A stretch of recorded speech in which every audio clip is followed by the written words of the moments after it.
Hey y'all, it's Jessica from Sloppy Swatches. Today for this week's But Do They Watermarble, I'll be testing the Saltwater Taffy collection that's releasing on March 10th from Savannah Lacquers. These will retail for $10 a piece, and I will have a full swatch and review of these coming really soon. So for now, I'm going to go ahead and show you how these performed when watermarbling. These were sent to me for review, and I'll have Savannah Lacquer's storefront as well as social media linked down below. So as always, I'm starting with my tiny teacup full of room temperature filtered water. I thought I would go ahead and show you how salt water reacts first. So here I'm using bubblegum taffy and salt water, which is the clear water marbling agent. This is the best clear that I have tested in all of my water marble tests. Here at the third drop of clear, that's usually where it gets a little bit muddy. This one stayed nice and clear. I had no melting into each other or anything like that. Just really phenomenal and easy to use. These also are amazing at not drying in the cup, so you can manipulate them as much as you would like to. This is what that looked like when I dipped it onto my nail with a white base.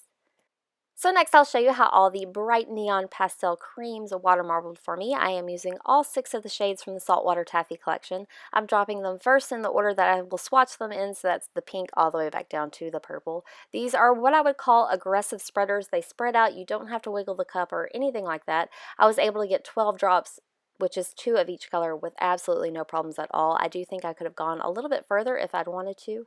I did have some water spots within my bullseye that you can see as dark spots there. When I drag my pattern, I drag my water marble tool right through them and it makes them disappear. So here I'm going to go in for a linear pattern. These did a phenomenal job. Even that outside ring is not dry at all. These are really easy to manipulate. I'll go ahead and do a double linear, and this is how that turned out. So next I'll show you how they dropped in the reverse order. So this is the purple all the way back down to bubblegum taffy. Again, no issues. The green was maybe a little bit slow to drop, but still it didn't affect the spreading at all. I was able to go in for 12 full rings within the bullseye, and again I had room to go further if I wanted to. These did not muddy at all on the nail. I did find when swatching them they were a little bit sheer, so I think that really helps here.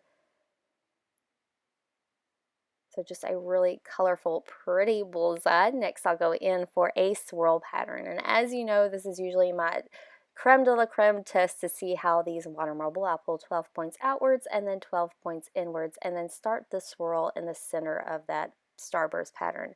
These did amazing.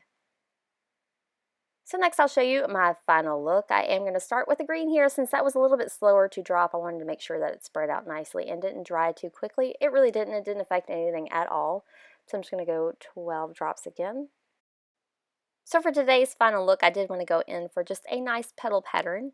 I'm going to get the 12 drops down and then use my water marble tool and start dragging inwards, usually on the opposite sides of each other to keep that bullseye nice and centered. I usually stop at about 8 swipes, so that makes, just a few petals. I was able to keep going with these, so that's where I usually stop. I was able to make nice small petals on the nail, which is something that I haven't really been able to do before. I did go in for a double dip with these, and this is how this turned out. I used a base of Tux Polishes Pure and no liquid latex around my nail at all. I found that these are really easy to clean up. I had no staining issues.